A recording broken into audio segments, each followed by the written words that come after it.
కొంతమందిని పరిచయం చేస్తా. వాళ్ళు భారతదేశ జనాభా లెక్కలలో లేనటువంటి మనుషులు. వాళ్ళు జనాభా లెక్కలలో లేరు. వాళ్ళది ఏం కులమో తెలియదు, ఏం కథనో తెలియదు. వీడికి వచ్చారు మార్నింగ్ న్యూస్ కాడికి. రండి, ఒకరిద్దరు రండి. రామ్మా.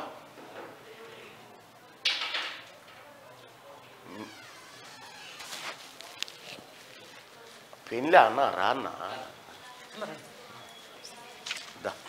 మీరన్నా ఒక్కరిద్దరు రండి. ఇంతమంది అవుతుంది.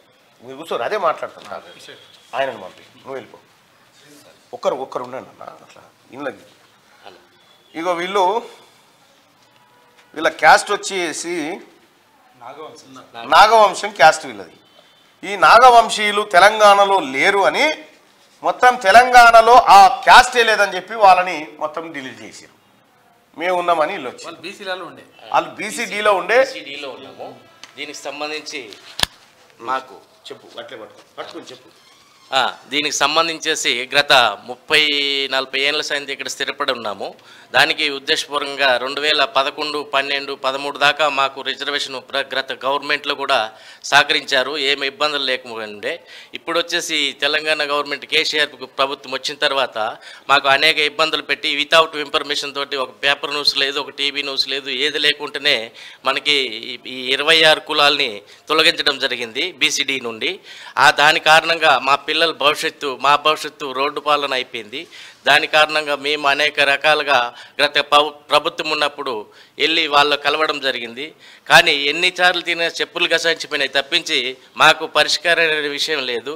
ఈ ప్రజెంటు కాంగ్రెస్ గవర్నమెంట్ మన గవర్నీయులు రేవంత్ రెడ్డి గారు వచ్చిన తర్వాతను ఒక ఆశ కలిగింది. అతనైనా మా కుటుంబ సభ్యులకి మా 26 కులాలని దాంతోపాటు మాకు గుర్తిస్తారని చెప్పేసి మీకు ఒక మంచి అవకాశం ఉంది ఇప్పుడు. ఎందుకంటే మీకు ఇలాంటి బీసీలలోంచి తీసేసారు, ఓసీలలో ఏమని చెప్పరు. ఎందుకంటే రిజర్వేషన్ మంచిగా ఉంది, ఆడ మంచిగా ఉంది ఓసీలలో. వీళ్ళకు అసలు క్యాస్ట్ సర్టిఫికేట్ ఇస్తలేరు. అయితే ఇక్కడ కారణం ఏంటంటే గత ప్రభుత్వం చెప్పుకున్నట్టు అంత నీతి తప్పినటువంటి కుటుంబాలు అయితే మా 26 కుటుంబాలు కావు. దీనికి కారణం దొంగ ఆంధ్ర రాష్ట్ర ప్రజల మీదే కేసీఆర్ గారు పెట్టినటువంటి నిఘా. ఈరోజు జరిగిన విషయం ఏంటంటే మేమంత దౌర్భాగ్యంలో అయితే కాదు, ఈయననే దొంగ. ఈ 26 కులాల తరపున రిజర్వేషన్ కానీ ఇంకొక విధంగా స్కాలర్షిప్స్ కానీ ఈరోజు లెక్క చేయండి. ఒక ఇంటికి ఇద్దరు పిల్లలకు లెక్క చేసుకునే ఎన్ని కోట్ల రూపాయలు, సుమారు 370 కోట్ల రూపాయలు అవినీతి పాల్పడ్డాడు. ఈ రకంగా మాకు అన్యాయం చేసి మాకు రోడ్డు మీద చేసి ఈ విధంగా చాలా చేయడం బాధాకరమైన విషయం. మీ వృత్తి ఏంది? వ్యవసాయమా? ఏం చేస్తారు? మా వృత్తి వ్యవసాయమే. వ్యవసాయ కూలీలము. ఈ రకంగా వస్తే ఇక్కడ వలస వచ్చి వాళ్ళు ఎంతమంది ఉన్నారు ఇక్కడ ఇంచుమించు మా కులంకి సంబంధించి 1800 కుటుంబాలు ఉంటారు. 1800-2000 కుటుంబాలు ఉంటారు మావి.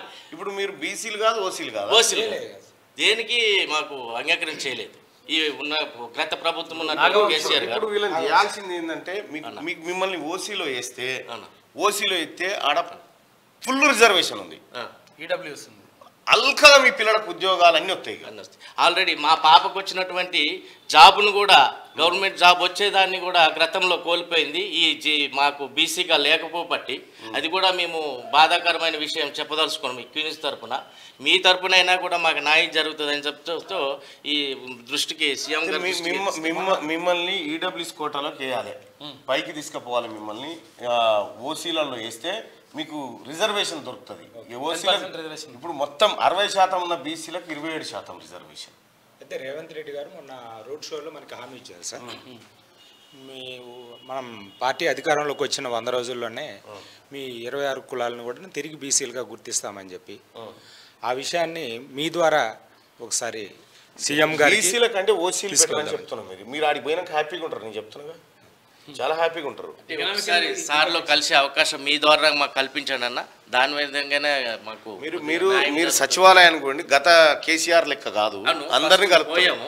ఫస్ట్ ప్రజా దర్బార్లోనే పోయినాము. ప్రజా దర్బార్లో మొదటి రోజు మేము కూడా ఇచ్చాము.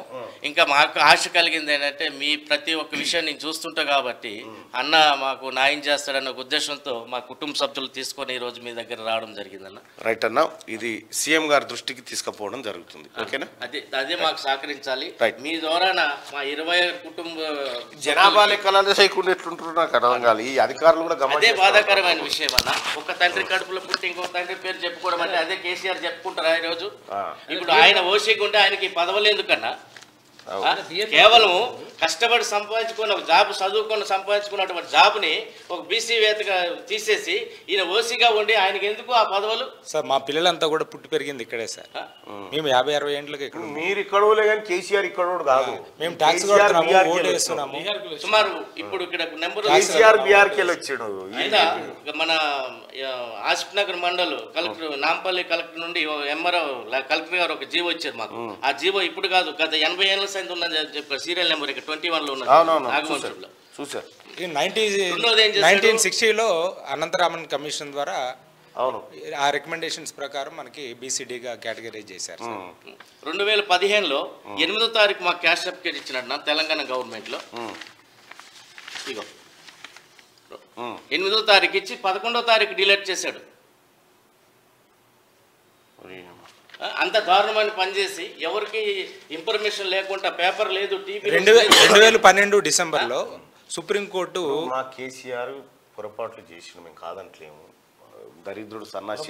ఇంకో విషయం ఏంటంటే వాళ్ళ దృష్టిలో ఆంధ్ర రాష్ట్ర ప్రజలే ఒక వాళ్ళకి భారమైన వ్యక్తులుగా చూస్తున్నారు. కానీ ఆంధ్ర రాష్ట్ర ప్రజలు కాదన్న. ఇక్కడ తీసుకున్నది భూదందలో కానీ మా విషయంలో కానీ దొంగల కేసీఆర్ ప్రభుత్వం వాళ్ళ కుటుంబం పాలనే. ఇది 100% మా బాధాకరమైన మా ఆవేదన చెప్తుంది ఈ విషయం. రైట్, ఓకే అన్న, థ్యాంక్ యూ. రైట్, నాగవంశీయస్తులను తిరిగి బీసీడీలో చేర్చాలి అని చెప్పి 26 కులాలను డిలీట్ చేసిరు, వాటిని చేర్చాలని చెప్పి వీళ్ళు మన ముందుకు రావడం జరిగింది. ప్రభుత్వం దీనిపైన స్పందిస్తుందని ఆశిద్దాం. ఓకే, సార్ మా వినతి ఒకటే. గత 50-60 ఏండ్లుగా ఈ తెలంగాణ ప్రభుత్వంతో తెలంగాణ ప్రాంతంలో తెలంగాణ ప్రజలుగానే మేమున్నాం. మాకు వేరు చేసి చూడొద్దు.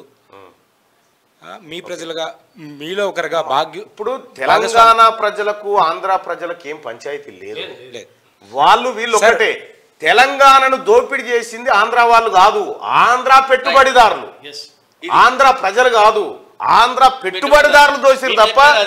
కానీ ఈ రోజు మాకు సాక్ష్యం. కానీ గత ప్రభుత్వం ఏర్పడిన కొద్ది రోజుల్లోనే 14 ఆగస్టు 2014లో మమ్మల్ని జియో ఎంఎస్ నంబర్ 3 ద్వారా రిమూవ్ చేశారు సార్.